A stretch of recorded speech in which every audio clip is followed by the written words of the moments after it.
All right, welcome back to another episode of the USL show. It has been a long week, it feels like. It's good to see everybody back on the screen. I know coming into today, we all thought we kind of knew what we were going to talk about. Tulsa gets a new coach. Phoenix still was bad. There's an announcement, and I bet you thought that was going to be the biggest news. Wrong. It's Pogba's brother. He's wearing a 901 shirt, reading a ransom note. You're wrong. Because why? Screw you. That's why. The USL exists, baby, and that's what we're here for. But before we can get too far into that, my wonderful co-host for the day, John, I haven't seen you in a while, man. How you been? Yeah, I've been good. I was out last week amidst fourth ceiling leak in 3 weeks and then family visiting, but happy to be back. Got everything sorted. Had a good time. Well, I mean, as long as it's sorted and not going to be a fifth one next week, I guess that's good. Alan. Yeah, it'll start raining during the show, so. Oh, wonderful. I was about to ask, are those two related, the ceiling leak and the family visiting? is that things got a little wild and the ceiling decided to leak? I don't know, things are all right. It's abnormally really hot in San Diego. We missed like the first wave of like the heat in the United States, and we were fine in San Diego, and now they're like, karma, you guys lived it up too large, and it is warm, and my house does not naturally come with air conditioning, so it is the one thing you do on a podcast, right? You start talking about weather, brings everyone in, makes everyone feel connected. Everything's all right. School starting to get in the groove, and much like some of the soccer teams we're going to talk about today are hitting that groove. Yeah, if it goes anything like today, it could also be like some soccer teams, and it's just quickly falling apart. I've had a few fun middle school stories to share. It's been a blast, absolute blast. Ryan, how you doing? I'm doing okay. I finally got the third kit for Tottenham that came in yesterday. I got it with the Champions League badges on the side and with our Danish midfielder Pierre-Emile Højbjerg's name on the back. So I'm pretty pleased with the one. It's the 8th Tottenham kit that I have, and I don't think I have enough. Do you have a 901 kit yet? When they get more creative with them, I will buy one. I also own a white t-shirt. Maybe that's what Pogba's brother was doing. He was looking for the white t-shirt to look like he was the one being held ransom, and the 901 was just the closest thing he had. I mean, it's very possible. Is the Terminex still the ad? Maybe it's a sign that he was trying to terminate his brother. Maybe it's all subliminal. If he's trying for that, it's going way over my head. It's not even a good-looking kit. Like, why does he own that? Like, Florian played for Atlanta United too. That's a rival, I guess, even though no one cares about United. Everything about this is just weird. I mean, Nicholas Murray said they never even played each other. So I guess apparently he never even played 901 when they played against Memphis. So maybe he was just watching the league. Maybe he's just a degenerate like the rest of us and just watches the USL for fun. I don't know. That it's fine. On top of family wars going on, I guess good thing they don't have Thanksgiving in France, because that would be an awkward one coming around.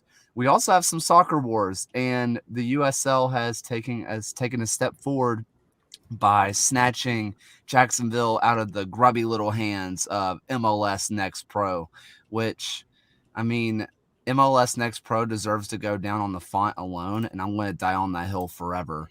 But yeah, it seems like Jacksonville is coming along with Tim Tebow, who is probably a very extremely minority owner, if I was to make an assumption.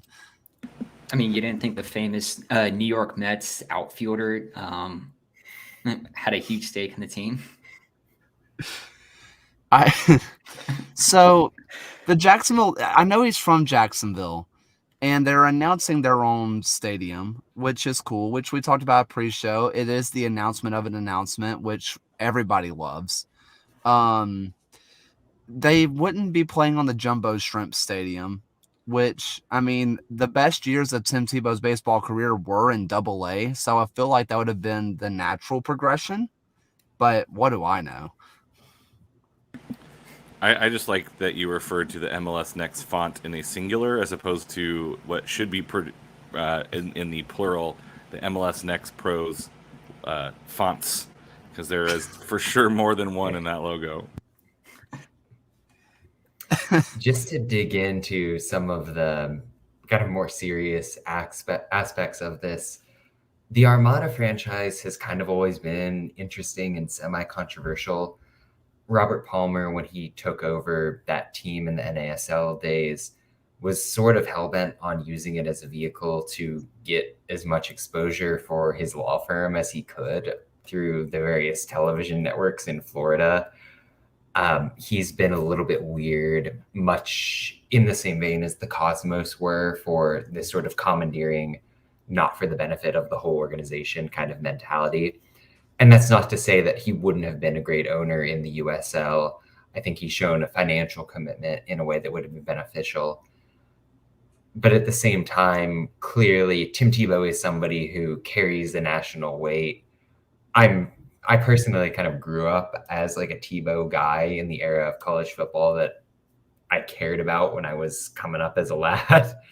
But I think that this team, like, if they have the intention to build a 15,000 seat stadium in a good location in Jacksonville, sure, it's an announcement of an announcement. We've mentioned it, but that's still a good sign that they're aiming high in that manner.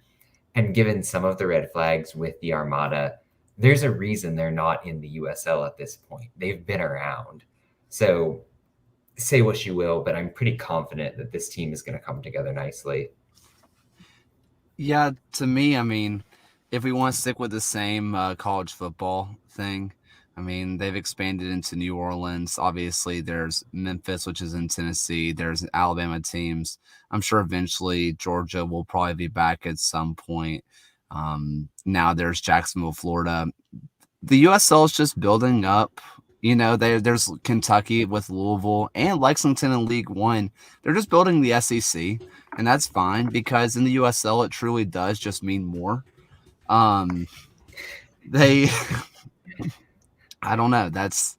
I mean, I do appreciate that they're expanding to more parts of Florida too. I wish they would, and they've done a good job with Texas. I do wish they would go more into the Midwest and like.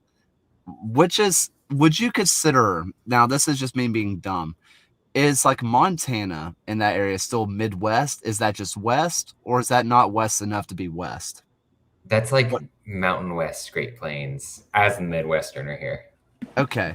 As a Westerner, we do not claim Montana. See, that's the kind of region that I would love to see the USL expand into more. Well, there I mean, like obviously with Iowa. in Montana.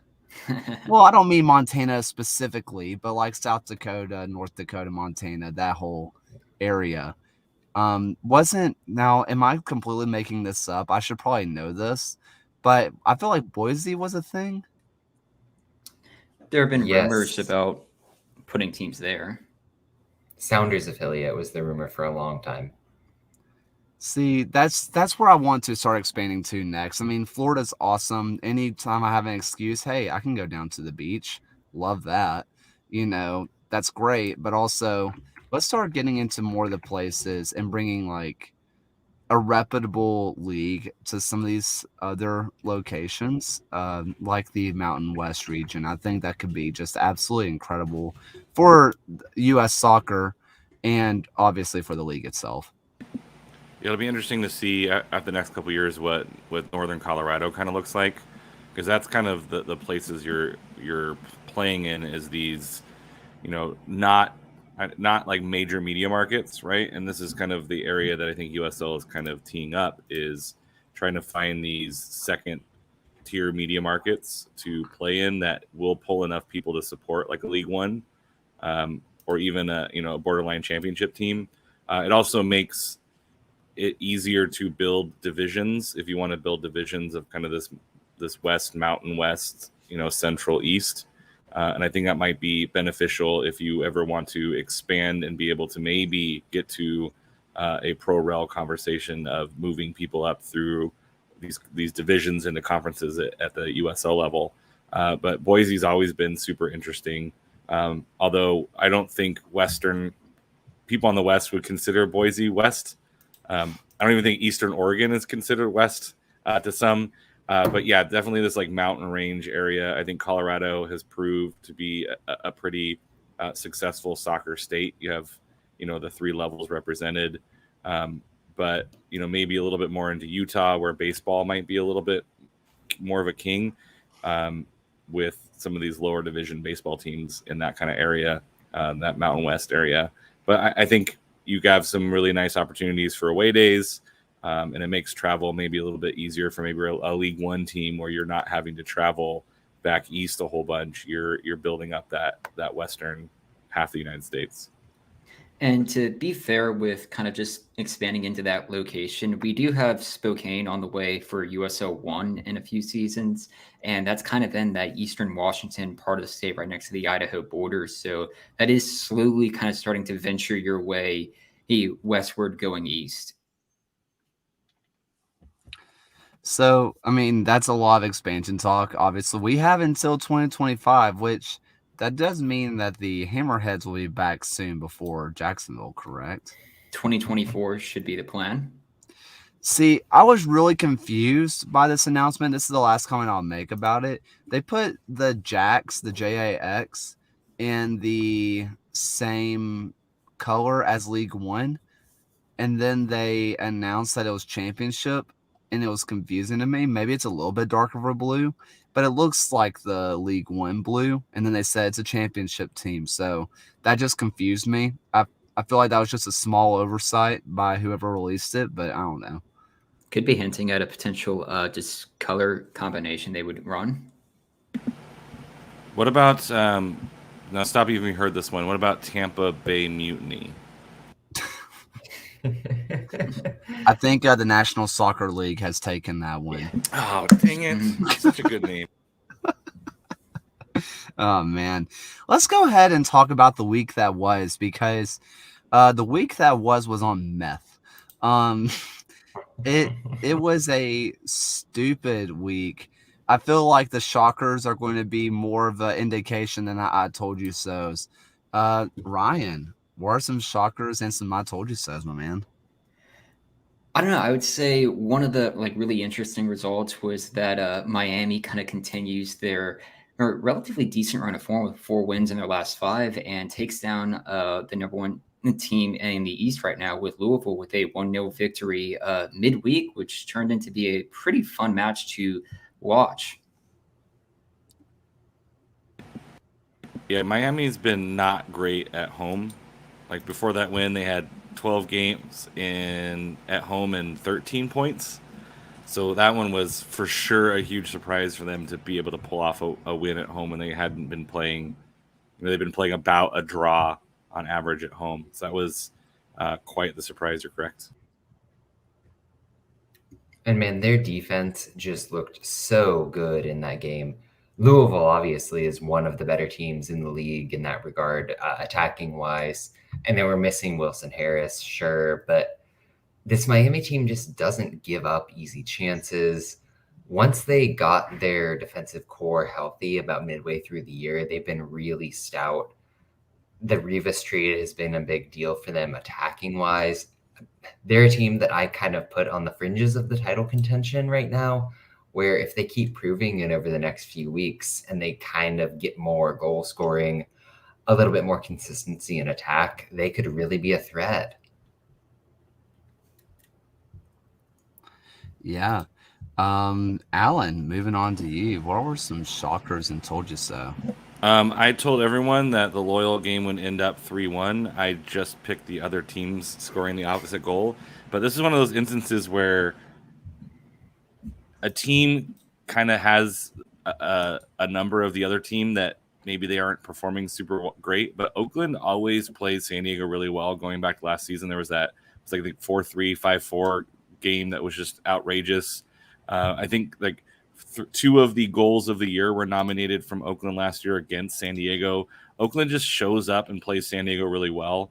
John, you put out some pretty good info about how they were able to do that. It was almost like they gave Loyal a taste of their own medicine, exposing, the space on the wings to really kind of break down the defense. That first switch was amazing really nice first touch to open the scoring for Oakland.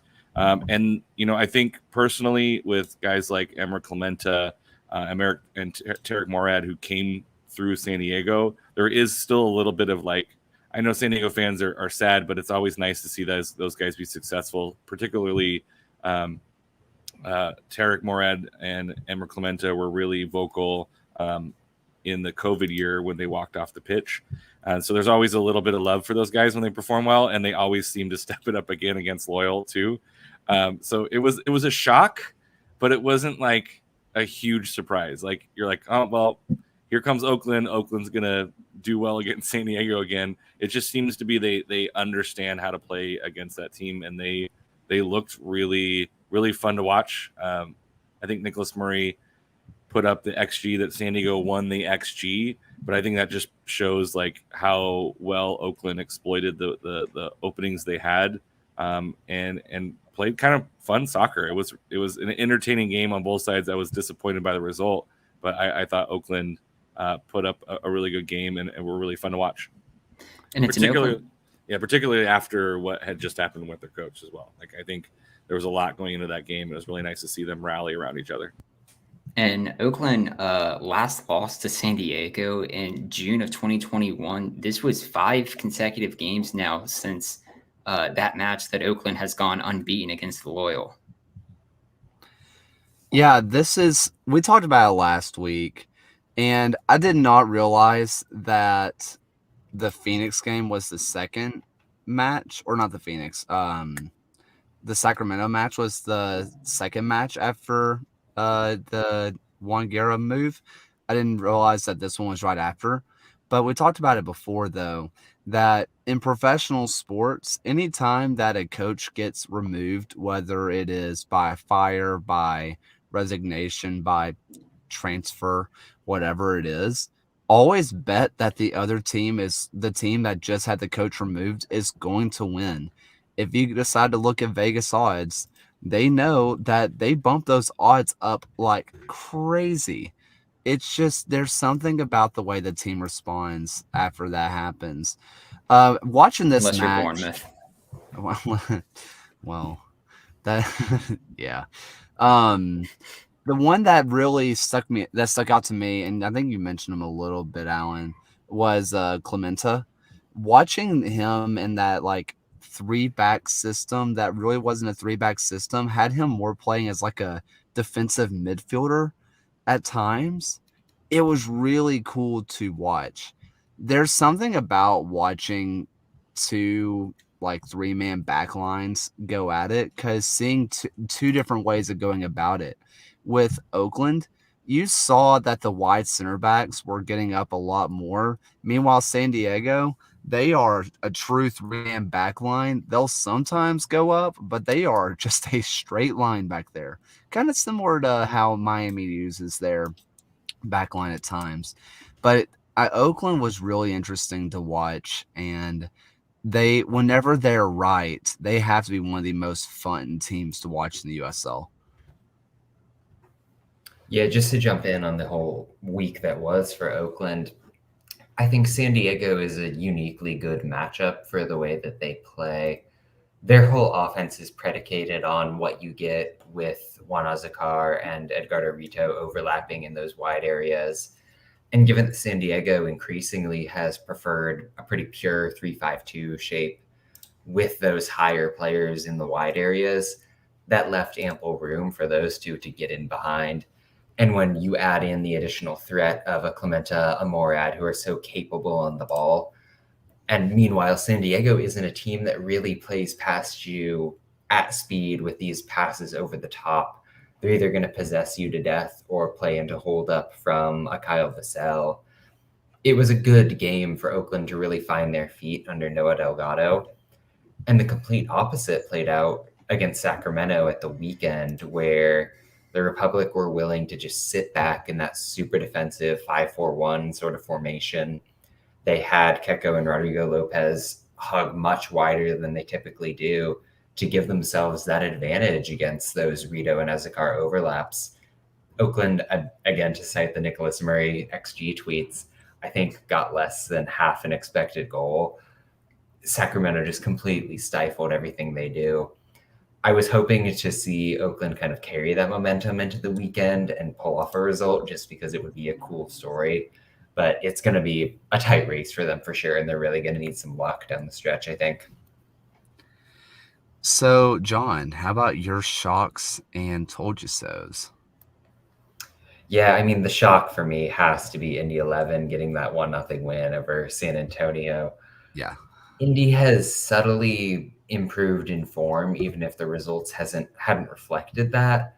But to have them get a win against the best team in the league on points alone is kind of crazy. San Antonio sort of has an issue on their right side right now where they can't stay healthy. They're switching personnel constantly.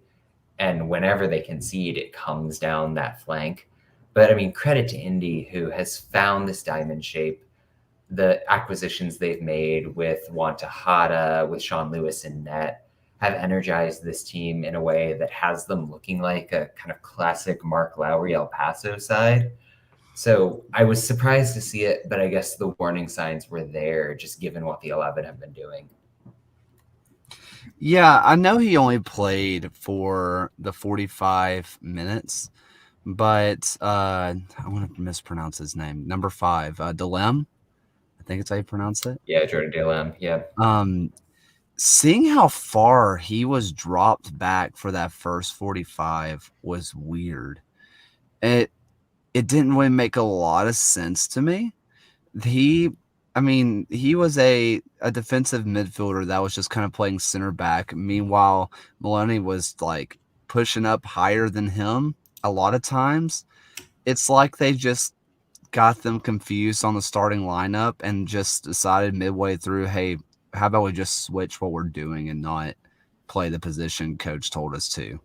It was bizarre to watch. Obviously, the second half came through and Delem wasn't playing anymore, but that was a weird first half, and that's all they needed was the first half, and then Indy just shut them out from there. It's just their third shutout of the season, and of their 5 wins, it's the only one they have against a team currently in a playoff position. Yeah, and Kaylor, to speak to that, if you go to the average position on the USL website, Delem is the furthest back of the outfield players. Okay. Yeah, so like what you saw is what whoever is plugging into the computer as far as average positions concerned, that further back than either any 3 of the center backs, and Connor Maloney was almost as connected more to the midfield than the back line. Although there is a kind of a nice 4 shape with the 5 kind of being a zit out of the back. So there was definitely some formation things that maybe led to some confusion, some head scratching. But yeah, this has got to be a huge surprise. Although, West Coast teams traveling east, we've seen that bite people a few times. But you would think that a team like San Antonio would be able to hold their own against an Indy 11. I mean, look, there's some things. I mean, we all know that San Antonio is all about conceding possession, but they didn't do that here. They held it pretty much dead on 50%. Something that I don't know. When I was watching the match, I couldn't figure it out if it was Indy just bogging it down in the midfield or if San Antonio just could not connect anything together. Everything that was Indy was doing, it looked like it was just stuck in the midfield, and San Antonio looked beyond frustrated by just not being able to move the ball. When it was in the Indy defensive third, it was almost treated like a small celebration by kind of the players themselves. You could see a visual pickup of, okay, we're attacking now, we're no longer stuck. It was a weird watch, and hey, full credit to Indy. This is not really me saying what's wrong with San Antonio. San Antonio is going to be fine. I have no doubt in that. It's just, even when I watched it and I decided to look back at some of the stats at it, even though the stats match what I watched, I'm still equally as confused. And San Antonio still ended up I clinching a think- yeah, go playoff ahead. spot. Right. I think the red flag for San Antonio is that they might not be capable of coming back if they give up the first goal. This is a team that thrives on the counter, and they really don't have that ability to break you down in these set scenarios where teams are willing to park the bus. And maybe the Christian Pirano acquisition, as he gets readjusted to this team and to their tactical style, ends up being the piece that can add that element of creativity in these kind of slower tempo scenarios. But I think it's something to watch right now for San Antonio. No doubt. So both of my matches are coming from League One. My told you so was, I think, a lot of our told you so's, which was Richmond. Obviously, some injury stuff with Omaha. We hate to see that, but a 3-0 win for Richmond was impressive to say the least. It was a dominating performance by the Kickers. And it's been a while since I've seen Union Omaha truly out of their element like they were. They were still trying to push those wings. They were still really trying to, attack out wide, and then, really narrow down the middle. But something that Richmond was doing, they was just shutting it down. And Richmond were nice and clinical with their chances. And I mean, as clinical as you can with 15 shots, I guess, but it always looked like they were going to put it in the back of the net. That was my told you so. And it's the 11th time this year that Richmond has scored multiple goals in a match. And I believe, just going back through all of those games, every game that they've scored multiple goals in, they've taken at least a point from. So, professional advice, if I was a manager, I would just simply tell my team to not allow the other team to score. That's what I would do as a coach. Well, that whole match, it felt like Omaha was, for some reason, just so passively sitting back and ceding control in the midfield. When you give that much time to Bolaños, when you let the ball get into Terzagi's feet, you're asking for trouble. And time again, Richmond was just killing them off of those scenarios. Richmond's up to I think it's 15 or so in the positive for goal difference. They're tied for the league lead in points. This team is for real right now. And I think we called them pretty early on because this was a team that they didn't have a whole lot of turnover from last year.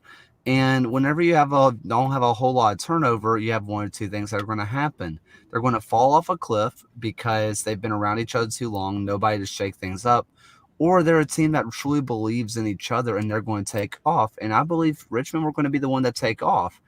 And I know, to your point, I mean, just having time, where those goals came from, two of them were as point blank as it gets.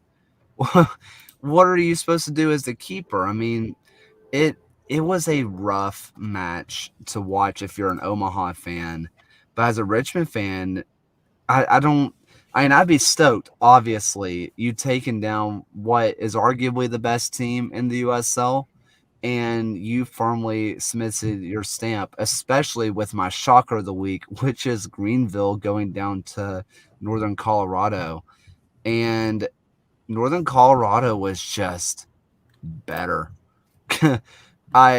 It was at Triumph Stadium. It was at Legacy Early College, so you can't just say, well, we weren't prepared for the high altitudes, whatever. You can't say we didn't know where we were going to play because they have 18 different stadiums. Northern Colorado just came out and played better. I don't even think that Greenville necessarily played poorly. They just got outplayed, which we haven't seen that from Northern Colorado, frankly, in a long time. And I'm a bit surprised it came against Greenville. But if you're a Northern Colorado fan, there's a lot to put your hat on this one. I really like the goals from Northern Colorado. I mean, you're right totally that they kind of controlled the game. but both of them were pretty exceptional moments. That Irvin Parra header where, I mean, he's no one's idea of a really brilliant aerial threat, but he got up on that first goal. The second one was a banger. It goes to show that, I mean, no matter what, if you're controlling the game, you're going to get the chances to go in the net eventually, no matter what it is. Greenville's in a bit of a funk right now. They're, like you said, they're not playing poorly, but they've just lost a bit of that spark and that connection that they had early season. And I fully expect them to rebound at some point, but it needs to come soon. Yeah, I mean, just 7 games left, and Greenville only has 2 wins in their last 5. Yeah, the biggest thing, and kind of to your point, put shots on goal, they're going to go in eventually, unless you're just awful at shooting or the keeper has the day of his life. But if you look at the shots they had, they aren't just shots in the box. They were shots in front of net that were close to net that were either blocked off, barely missed, or, keeper makes a good save on. It was just one of those matches for Northern Colorado. Obviously, you have a banger outside the box, and then, Barra getting a nice header. That is kind of what it is, I guess, if you're Greenville. But Greenville, I'm not going to say that they need to be careful going into the playoffs because they're going to lose, because I still think in my head right now, I still have, if depending on the bracket, whatever, my playoff final would still be Greenville versus Richmond. But Greenville looks vulnerable, a lot more vulnerable than Richmond does right now. Yeah, sometimes you just got to chalk it up to, I don't say bad luck, because I just rewatched that episode of Ted Lasso where they make fun of saying it's bad luck. But, sometimes you're just up against a team where a goalie makes a couple really nice saves on shots that usually go in, and maybe this is a draw on a different night. The difference, I think, right now, Richmond does have 15 goal differential. The only other team that has double digits in the positive is the Sad Boys, Red Wolves. I think the thing that is problematic for Greenville right now is they're only positive 2 in the goal differential. They've scored 11 less goals than Richmond has, and that's seems to be, if you're going to have a defense that gives up kind of league average goals right now, you're going to have a better offense. I think what Union Omaha has in their pocket is their defense has just been, a little bit better over the season, only allowing 19 over 21 games. So I definitely think it's kind of a top 4-ish right now, depending on how Union Omaha performs. But Greenville does have to kind of recapture that magic going into the playoffs. Because if you fall to that 3rd seed, which they could very well likely fall to that 3rd seed, you might have to win a game or 2 on the road to get another star. And that might be tough, knowing that in League One, that's been one of the few consistencies is, usually the home team plays better than the away team. And that's been kind of the case with some of these better teams. Like Richmond had a run where they were really good at home, but really poor on the road. So you definitely want to try and catch some of these teams on the road as opposed to having to go to their house, which gives them that advantage. So Greenville's got to kind of figure some things out a little bit. I think they can, but they're, Omaha's on their heels. Red Wolves are not that far behind in a couple games. We can be talking about a Greenville team that might be looking at starting on the road. Yeah, and you're looking at the rest of the month for September. They open it at home against Forward Madison. Then they have 3 consecutive road games against Charlotte, Omaha, and Northern Colorado. They end the year traveling to Richmond as the final day of the regular season. It's a kind of difficult slate ahead of just very tricky games that they have that could really kind of just throw a wrench into their plans of finishing top 2. And especially when you look at teams like Omaha, Madison, and Charlotte, who all have games in hand over Triumph, and 2 games in hand in the case of Omaha, it could really shift a lot of the playoff talk here in USL 1. So before we go into predictions, there's one last match I do want to hit on. and that is the El Paso versus Phoenix Rising match. Because I saw a weird split amongst Phoenix fans on this one, which was, well, we're still crap, and the other ones were, man, we are so unlucky. Like, this was just an unlucky match. I watched this match back. I didn't have a chance to watch it live, but watching this match back, I feel like both are kind of true. I do feel like this Phoenix team was a bit unlucky. I mean, peppering, shots like crazy. I mean, that's just what Phoenix has always done. They rack up their XG, then they just take a crap ton of shots, even not the most amazing ones, hoping one of them finds the back of the net, one eventually does, and then, or none of them do in this match, or one of them did. No, I'm not wrong, because Flood scored one. And then they concede 3. And it's not like you can say they were necessarily crap chances. You let in a header, which is right in front of goal, and your 2 other shots come directly in front of goal when they have a whole goal to shoot at. What's the fix here? I mean, if you're a Phoenix fan, do you just have to accept that this season might already be a loss? I will say the defeat this weekend didn't really help things, as they're currently on 29 points, and it just kind of falls a little bit further outside the playoff picture, as you have Las Vegas and El Paso currently tied for 37 at the end of that kind of playoff line for the West. What Phoenix does have going for them are the 2 games in hand, but just having one win in your last 5 really isn't helping things, especially when you just basically a team who has been struggling in El Paso gifted them 3 points here. Phoenix is a team that all season, and you spoke to it, that has taken a lot of bad shots from distance. They've racked up those numbers, but there's not really been an edge to what they've done. And I was hoping that with Juan Guerra in, they would change up the system a little bit. But you saw the exact same mistakes in defense, the same lack of intensity in the central midfield. That was the cause of all 3 goals. And you could have convinced me that it was Rick Schantz playing the exact same system that he had been running. I think that Phoenix is sort of the mentality that they're going to ride it out for the rest of this campaign and see what gives, because this was such a feckless, uninspired performance. And I get that El Paso, for all their ups and downs, is a really talented team that can control games in this manner. But there were sequences where Phoenix just looked so disinterested, so misaligned in that unbalanced 4-4-2 that they were running. It was disheartening for me to see.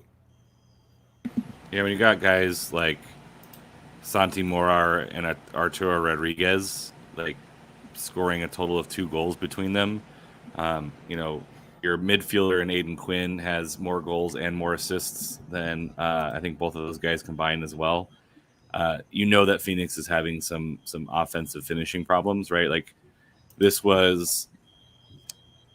Phoenix was always the team that kind of outscored you, not always the most like locked down defensively. Like they would have a good keeper that would make some saves, but they were never like the defensive dominant team. That wasn't like their MO, right? They were a good defensive team and a amazing offensive team.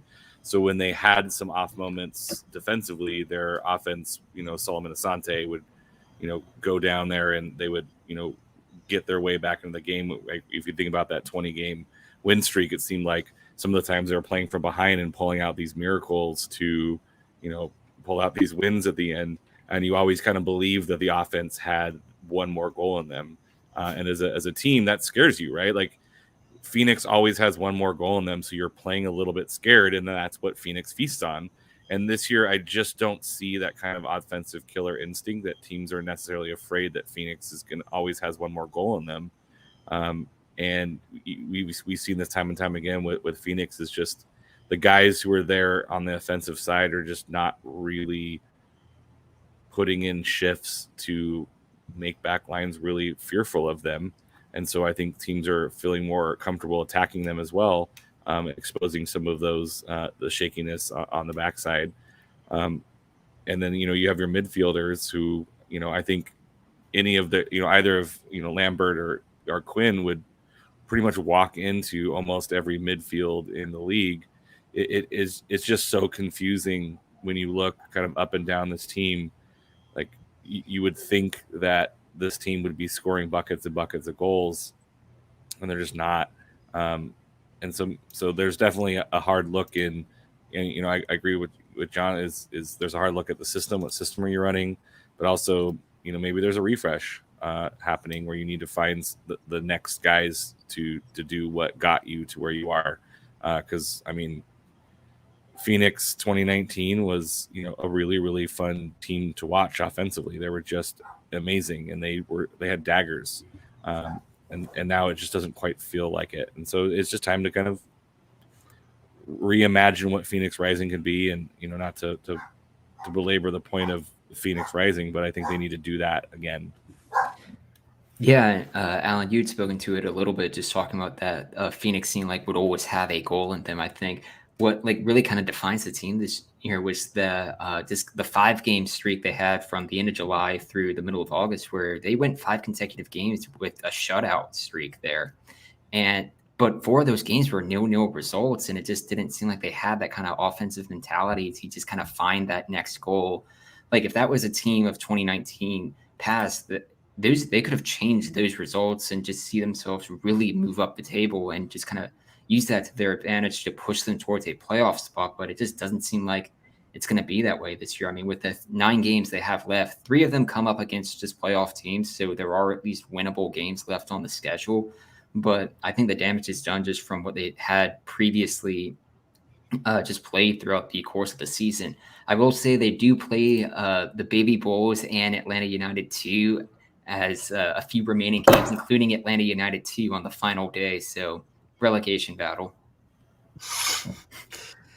I guess to the last point on Phoenix, this is something that everybody said, and it's just beating the dead horse. And I do want to give El Paso a lot of credit. Before coming into this match, I picked El Paso to win because El Paso is a good team that we're bound to bounce back eventually. And it just felt like it was going to be this one. Phoenix still just hasn't wowed me. And something that John said before, and I think everybody on the show has said before too, Sean's would make great tactical adjustments, but in the end, you're relying on your players to do it. And they have players that can do it. They're just not. Whether they're being asked to do something that for some reason they just can't fulfill that, or mentally they just don't care anymore. I don't know. But it is kind of what it is. Before we get over to predictions, I do want to talk about a team that really is showing that they care at this point, and that would be FC Tulsa, who has with a new coach. With a new coach. That's exactly where I was going to head with this. I am fired up about everything that Tulsa is doing right now with Blair Gavin coming in. He's someone with those Phoenix connections. He had been an assistant in that organization for 3 years. He'd gone over to Columbus Crew in MLS. He'd been promoted there. I had thrown out his name a couple months ago as someone who should be the successor in Phoenix. But I think that everything that Tulsa has done culturally since the Michael Encian firing and the Sam Dorr hiring as the president of that team has been exemplary for what you want out of a USL team that's showing that they care about what happens on the pitch. Every single week they're coming out and giving it their all. They've got their team down to a tight rotation of players who are coming with full effort. Dario Suarez especially has come on strong. He was someone who didn't get consistent minutes. He's got, I think, 3 goals in 4 games or 4 in 3, something like that. I'm just excited to see, even if they miss the playoffs this year, which is more likely than not, I think they have a real vision going forward. And I just felt the need to kind of throw in a good word for them. Yeah, I think there's few names that I learned very early on in my interest in USL that were as well respected as Sam Dorr's name was. He's part of the reason why I really enjoy USL. Like he was on Twitter. He has tons of bants, but he's also the guy that's going to invite you to games and try to build supporters. Even San Diego and Phoenix, right? He's like hey, if you're coming out, like, let me know. And, you know, I have a ton of respect for what he's done, what he did in Phoenix, and what he looks like he's going to do in Tulsa. And, you know, I think that's a big piece is hiring the right people and then allowing them to build that culture that they know how to build. And I agree, John. I think Tulsa is an exciting project to keep an eye on. They've kind of been a little bit of the league darling that just hasn't quite put it together. You know, the rebrand was I thought was really great and looked really nice. Pretty unique colors, pretty unique design, but also kind of hopeful.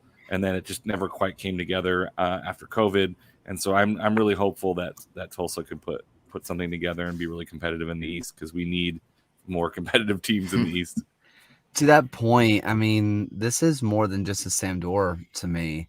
I mean, this is that whole ownership like you spoke to, and it's more than just a rebrand. That's a brand new ownership with the Crafts, not that one. And they came in and they decided that they were going to really get involved with the community, that they were going to listen to their people. I mean, I'm going to mess this up. I think it's their Greenwood Avenue. That whole initiative's incredible. Their mural kits and what that all stands for is incredible.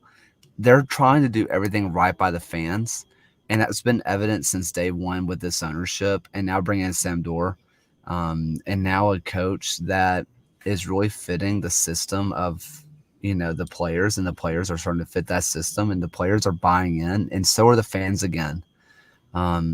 Look, they're doing everything right now. Ryan, you had something you wanted to drop in, my man. Yeah, I mean, I was just John, you had mentioned just like they may fall short of the playoffs. Just looking ahead on their schedule, they have 7 games left. 4 of them come against teams that are outside of a playoff picture at the moment, so they could really get this very close to just kind of make it more exciting down the end of the line. I know it's probably very dependent on how we see Detroit doing for the remainder of their season. And the game that you should always have circled on this will be that September 24th meeting between Detroit and Tulsa, because that could very well decide who's the final team in for the playoffs. And while we're talking about just kind of racing for the playoffs, with 7 or 8 matches to go, more or less, we're starting to get to the fun part of the season where we're really looking at real races now.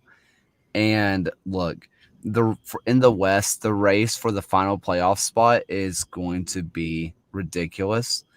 The race for the last home playoff spot looks mostly settled, except for Sacramento and New Mexico United. But listen, this race for the final home playoff game in the East is going to be ridiculous.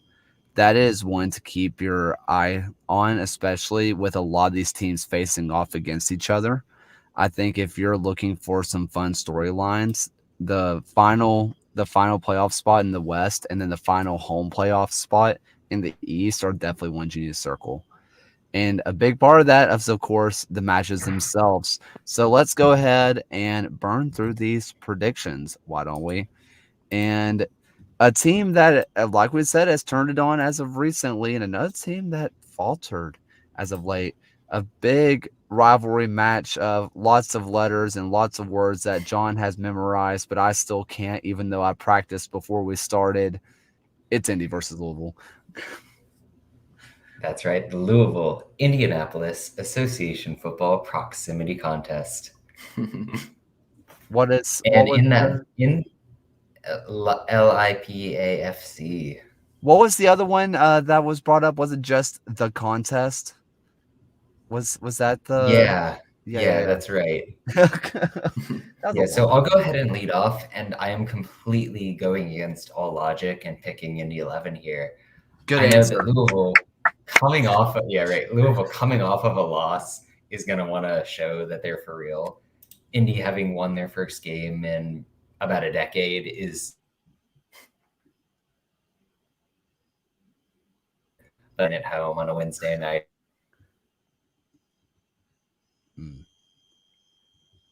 And just like that, Louisville City just shut off John's internet. apparently the Morados army was not very happy with what was just said. But loosely, it appears that John says that Indy is going to win. Alan? I picked Louisville. I think Louisville has too much to lose. Looking past this game, Memphis is on their heels. Tampa Bay is on their heels.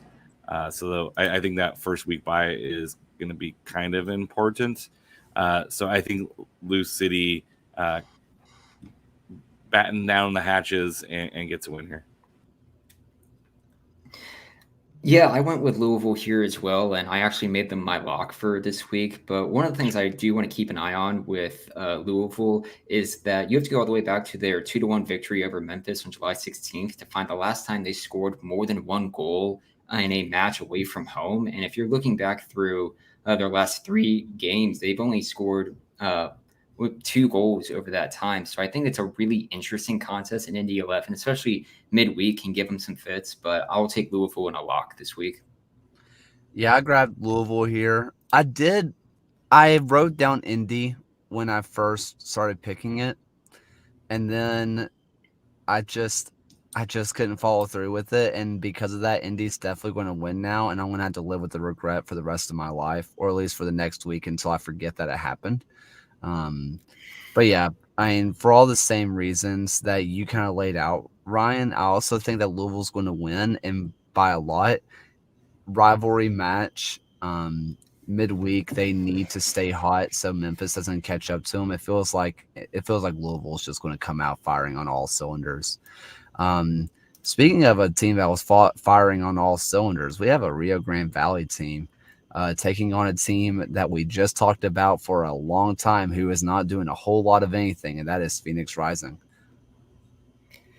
So I went Phoenix here, which ostensibly is a pick going against form, but that 5-0 for RGV over the weekend was about the fakest result you're ever going to see. Las Vegas got that red card about like 10 minutes into the game. And yeah, RGV looks energized with some of these new signings, but they have barely had an offense all year. I think Phoenix's talent just wins out and carries them to the 3 points here. Yeah, I'm writing the unbeaten in 4 run. Their last loss was 2-1 on the road to San Diego, where I thought they played pretty well. Putting 2 up on San Antonio is nothing to blink an eye at. So I'm just going to ride the hot hand. And plus, I'm at the bottom of the standings, so I have nothing to lose. So I'm going to go. I think RGV maybe can pull something out here, and because they have a chance of really pushing for that last playoff spot now. So they're one of those teams that are right in it because they have those 2 games in hand, so they have a lot to play for here. By the way, RGV undefeated since running into me at the airport. See, these are the kinds of stats that we need broken down more. This is the important stuff. I mean, I think what's interesting with RGV scoring 5 was the last time they had scored 5 goals in a match also came against the Las Vegas Lights in 2019. But if we're talking about like how important form is, you have to go all the way back to the end of the 2021 season when they won 4 in a row to find the last time they went 4 matches unbeaten. And you have to go all the way back to that 2019 season to find the last time they went 5 matches unbeaten. I think Phoenix kind of rebounds here and moves above RGV in the table with a win. So I went with Rio Grande here because this is sneaky a really important match. Rio Grande has their 2 matches in hand. They win both of them. They are sitting right in 8th, and they are knocking on the door for a playoff match. Phoenix, like we said, has been faltering. Rio Grande, I don't really believe in them, but I believe in them slightly more than Phoenix. My heart of heart really says this is going to be the most dreadful draw we have ever watched in our lives. But because of that, Rio Grande just seems like they're just going to manage to house their way to a victory as they always do. So I went Rio Grande. Next up, we have another big derby match, and that is New Mexico United versus El Paso Locomotive. Went with the Locomotive here. Rather, New Mexico is quietly in kind of poor form, not really getting a ton of results in their last handful of games. I did the tactics show about what they're doing with Amando Moreno and Preston Huerteca. That's not happening often enough, and Zach Prince can never quite settle on a system. Whereas, say what you will about the Locomotive, but they have that 4-3-3 shape. That trio with Maris, Covio, and Ryan is finally clicking again after the Richie Ryan controversy. I think that they're really going to go on a run down the stretch, and I know that Phil was lamenting we're cursing them by picking El Paso, but I think they're going to get the win here. I thought Phil picked New Mexico. That's what he He personally did did. because he's like doing some karma thing. Yeah, and so I told him I was going to pick El Paso on the show to change what I submitted just to mess with him. But I want to support Phil. He's been hanging out with a small child, and I want him to feel happiness and maybe get a nice rest. And so I'm going to help him in his reverse jinx. And again, because I have nothing to lose, I'm also picking New Mexico. I don't know why. They're not great at home. Like, they're one of the worst teams in the West at home. So I don't know why I'm picking New Mexico, but because Phil asked me to, I guess I'm going to stick with New Mexico. Yeah, I mean, you mentioned just how poorly they've been playing at home, just compared to everything else. That 2-0 win against Monterey Bay on August 20th was their last win at home. But prior to that, you have to go all the way back to July 6th, a 1-0 victory against RGV to find their last victory at home. And just like diving through more of their schedule, what's like the most like striking one to me was that they only have 2 wins over teams currently occupying playoff spots, and that's Las Vegas and El Paso. They won game 1 and game 2 of the season, which is just rather surprising considering just the form both teams are in, that they're still both occupying a playoff spot. I went with New Mexico as well, but it's one game that I'm like really not confident on like either result occurring. Yeah, so we kind of mentioned it and we said it. This is a New Mexico team that isn't in good form, except for like their first like 3 matches of the season. We've been saying that all year long, and every single time I look at the standings, I'm shocked that they are sitting either in 4th or 5th. I don't know how they keep doing it. And then I look down and El Paso is right there with them. I don't know how they're in this position because they always feel like they're in a bad run of form. I'm taking El Paso. I'm running the hot hand. I think they look like they're kind of figuring it out again. And it's now that they've finally seen the ball hit the back of the net, I feel like they're about to go on another run. So I'm taking El Paso. The next match is a match. Like I said, I find just as much joy in talking about these matches as I do top of the table. 2 of the worst teams I have ever seen play in the USL are playing against each other. One team is the Charleston I Want to Eat a Battery versus the New York Baby Bombs or Vegas Bombs, or any kind of bomb I'm going to drink my way to forgetting this match existed. So, I want to change live, but I'm going to stick with the fact that I went for a draw here. Charleston consistently just gets completely obliterated in the midfield, and they never, ever change formations to address that fact. I think New York, even though they got dominated by Birmingham in that second half, showed some signs of life that make me think, okay, they're at least going to get a draw here. I think the Baby Bulls have been maybe one of the unluckier teams in the league, just in terms of putting together 60 to 70 good minutes and then looking like utter trash in the rest of those games. But I think that Charleston has that same effect, so maybe it cancels out for a draw. Yeah, there's only 3 teams that have been officially eliminated from the playoffs, and 2 of them are playing in this game. But everyone loves a good underdog story, so I'm going to go with the Baby Bulls. Yeah, when I saw this game, this just seemed like it had a draw written all over it. So I think the points are shared. Every time I see Charleston Battery this year, I think about the one random tweet that Tulsa had before the season started about how Charleston fired their old coach out of a cannon. And I think about that a lot. And I'm going with the Baby Bulls because right there with you, John. I think that the Baby Bulls have been one of the most unlucky teams. They are an 80-minute club. The last 10 minutes are just utterly horrible. And luckily for the Baby Bulls, Charleston might be even worse. So I went with the New Jersey Baby Bulls.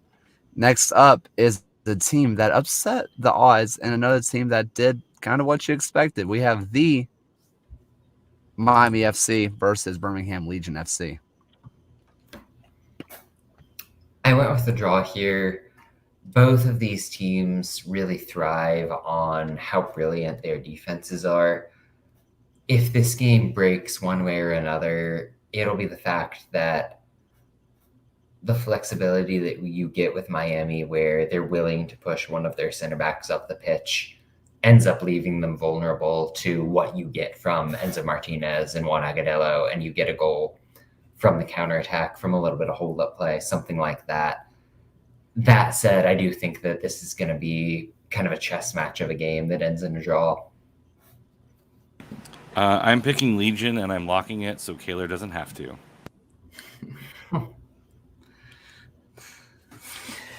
Yeah, Legion has actually been sneakily good just playing away from home lately. You have to go all the way back to July 2nd to find the last time they lost a match away from home, and that was 2-1 against Louisville. For that matter, just traveling down to Miami, I feel like that provides them at least a very challenging test to do, but I feel like they're up for it, and I'll take Birmingham to win. So I'm going to back my boys. But if I'm being blatantly honest, I don't really believe in my prediction. I do think this is going to end up being a draw. Last time that Legion played Miami, it was a draw. And it comes down to the same reason that Detroit beat Legion before. And it's that Miami is not afraid to park the bus at times. And when they do, Legion just can't break it down. They've never been able to. And it's hard for anybody to. There's a reason why it's a tactic that works. I mean, Jose Mourinho won a whole Champions League on top of it. It's something that works, and Legion just can't break it. But I do think it's a little bit different this time because the Miami is chasing a playoff spot and a home playoff spot at this point. They can't afford to draw at home anymore. So I think they're going to try to go for it at some point while drawing, and I think maybe Legion catches them out. And so I went with the Legion win, but I don't fully believe. Next up, we have another really, really interesting matchup, and that is Louisville City versus Sacramento Republic, which are the interesting conversation around this one is, will Sacramento rotate the team? Yeah, I locked Louisville here. You're about to see the weakest lineup in the history of the Sacramento Republic for this game. They've played some teenagers this year, so if you're not familiar with 17-year-old Santiago Suarez at center back, you're going to be after this game. And if I'm wrong, and that's great. But the Open Cup final is going to take precedence for this team, so like Louisville is going to romp to a win here, I suspect. Either that or it's going to have like 20 shots on goal and their XG is going to be like 8.9, but somehow they don't score and it ends up being like a 1-1 draw, which would be absolutely amazing. Like I would sign up for that game as well, but I think you're right. I think Blue City, this is like on paper without the Open Cup, this would have been a really exciting match to watch for the competitiveness. But I think this is going to be an interesting game to watch to see kind of who Sac Republic has waiting in the wings, and you got guys who are wanting to put their name out there and play really hard to try and get maybe in their next contract. So this is going to be a very interesting match for other purposes, like John just said. So, but I still think Blue City's going to take it. Yeah, even just looking at home form, Louisville has won their last 7 games at home. You have to go back to May 21st when they lost to Monterey Bay to find their last defeat at home. And just with the Open Cup waiting in the wings against Orlando for Sacramento, I feel like this is just Louisville's game to win. Yeah, Louisville, all the same reasons that you guys said. Next up, we have a Monterey Bay who slipped up in the last match that I was pretty shocked about versus San Diego Loyal, who are also looking to get back on track. I went San Diego here. They have a way about them where they're very good at breaking down a team that can sit deep. And that is what Monterey is going to try to do to you. The way to beat Monterey is either to slice them on the counter like LA did last weekend, or to just have that extra bit of talent to do it in the settled block defense that they play. And San Diego's just good enough to do it. So I think the Loyal get over the line here. Yeah, this is going to be interesting because I think the reverse fixture was really impressive for Monterey Bay coming into San Diego, and essentially San Diego getting a penalty, and that's the difference between a draw and a win. I thought maybe a little bit of unfortunateness for Monterey Bay. Siaha in goal for them has been performing pretty well since he started for them. And he's, up for it as well because he's a former Loyal player wanting to prove his worth. I think this is going to be a tough one for them. This one on paper probably looks, especially at the beginning of the year, looked like, all right, 3 points, chalk it up, let's move on. But I think it's going to be a really interesting game of can Monterey Bay hold them off like they almost did in San Diego, which they might have the horses to at home. But San Diego, I think pulls this one out. Same with John. So I think San Diego wins, but I think it's going to be a little bit closer than maybe what the standings might dictate. Yeah, even just looking ahead at San Diego's schedule, they just have 2 home games left, and it's really important to kind of start performing well on the road, especially when you have San Antonio and trips to Sacramento as well kind of left. I think what's going to be really crucial here is that San Diego really needs to get multiple goals on the board. Here, each of their results that they've gotten away from home this year, they've scored multiple goals in. So I feel like they can get maybe a 2-1 victory here for San Diego to win. Yeah, so I'm taking Monterey Bay here. There's something about them playing at home. And like I said earlier, it's hard to break down a team that is defensively sound as Monterey Bay. I think getting that little extra push at home, especially since the away fixture for Monterey Bay was so close, like you mentioned, Alan. I do think that Monterey Bay has enough to get this one over the line. So I'm taking what's probably going to be like a 1-0 win for Monterey Bay. Next up, we have Colorado Switchbacks versus Phoenix Rising. Colorado Springs for me here. After a stretch where they gave up, I think it was maybe like 20 goals in 6 games or something insane like that. They've kept 2 straight clean sheets. They've really added an element of discipline to what they're doing in terms of their shape and formation. Phoenix, like I was talking about earlier, is a little bit of a mess right now. So I think that the quality of Colorado Springs carries the win for them. Yeah, I went with Colorado Springs as well. Yeah, another team kind of getting into the tail end of their just kind of home slate. They just have 3 home games left, this being in the middle of a 4-match homestand that they won the previous 2 1-0, but Colorado Springs gets another result on the board with a win. Yeah, I'm going Colorado Springs here, especially this one being in Colorado. The fans are going to get up for it. It's going to be a good one for the Colorado faithful. Last up, I want to kind of join these two together because I know it's getting late into this episode. I understand, but it's a mini topic in of itself, and it's Ford Madison coming into a murderer's row of the next 3 matches, being against at Union Omaha, at Greenville, and then having to play Chattanooga Red Wolves next week. But just, Ford Madison taking on Union Omaha and Greenville back-to-back away. Who do we got for those, John? I was harsh in the fact that I picked Omaha and Greenville back to back. Gun to my head, I would say that despite how good Richmond has looked, Omaha and Greenville are the best two teams in this league.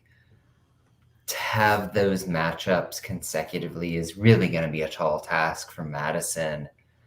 And I do think that they've been a bit unlucky relative to their performances, but I think that this just ends up as 2 losses for them. Yeah, especially the Wednesday, Saturday. It's not like they have them 2 weekends in a row.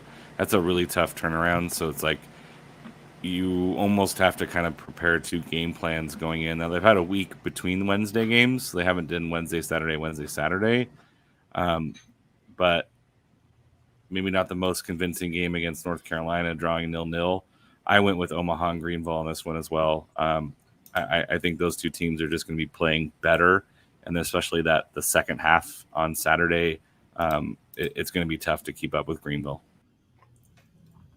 Yeah, I went Omaha Greenville as well. Omaha at home only has 1 defeat all season, and that's just like a very good form to just run up against.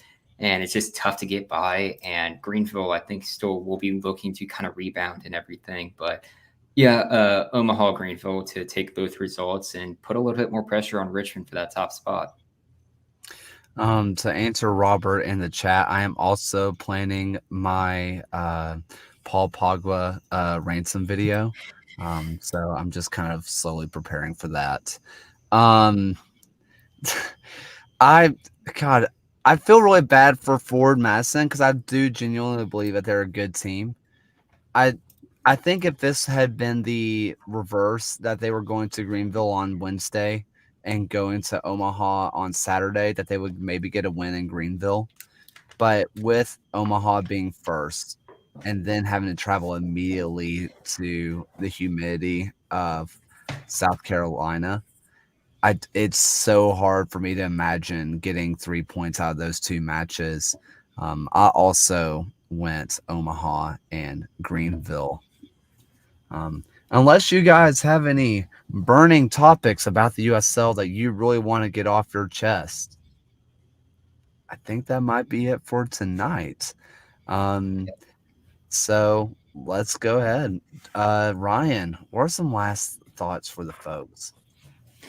Yeah, just with everything kind of getting back into the swing of things and just work and stuff, always be sure to just kind of like take time to relax and everything. I'm actually taking a PTO day from work off this Friday to kind of have the 4-day weekend just to kind of recharge and relax. So definitely take time for yourself. Alan?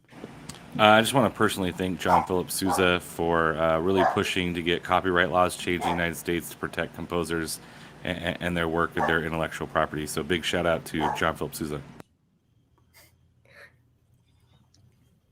I mean, no shout out for John Philip Sousa because he wrote marches and those suck.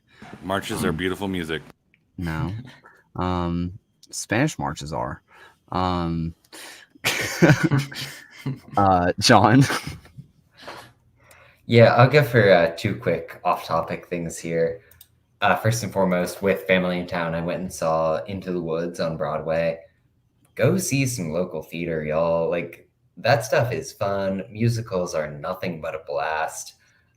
Even if it's not something that you think is going to be your thing, it's going to be a good time. And then completely changing from there, I could not be more excited for Rings of Power this Friday. I've just been kind of casually tweeting Rings of Power randomly at various times over the past week. But yeah, I'm in the midst of the rewatch of the whole extended cuts of the original trilogy of Lord of the Rings. So could not be more hyped for that. Love that. I've been doing pieces of music. I am going to go with California by David Maslanka. Another heater. It's a really good one. And let's see. I have an interesting teacher story, something that they didn't prepare me for in college. I had a girl come up to me today and she was like, "Hey, do you have a t-shirt?" And I was like, "Why?" And she was like, "I peed myself. And I was like, all right, I don't know what to do with this information. So I told her to go to the bathroom and to come back after the class had ended, and I would get her a band t-shirt. So that's how I handled that. That happened. That happened to me today. This is also the same girl that asked me last week if I was Australian, which was an interesting conversation I never thought I was going to have either. So yeah, middle school's awesome. But thank you guys so much for listening. This is back up on podcast. Finally, I did my job. Thank you for everybody that yelled at me. I deserve that. So thank you for everybody who watched it live. Thank you to everybody who's finally back with us on Apple, Spotify, and wherever else this gets pushed out to. And for the last time tonight, cue Alan's voice. Thank you for watching another episode of the USL Show. This and every episode is brought to you by the Beautiful Game Network.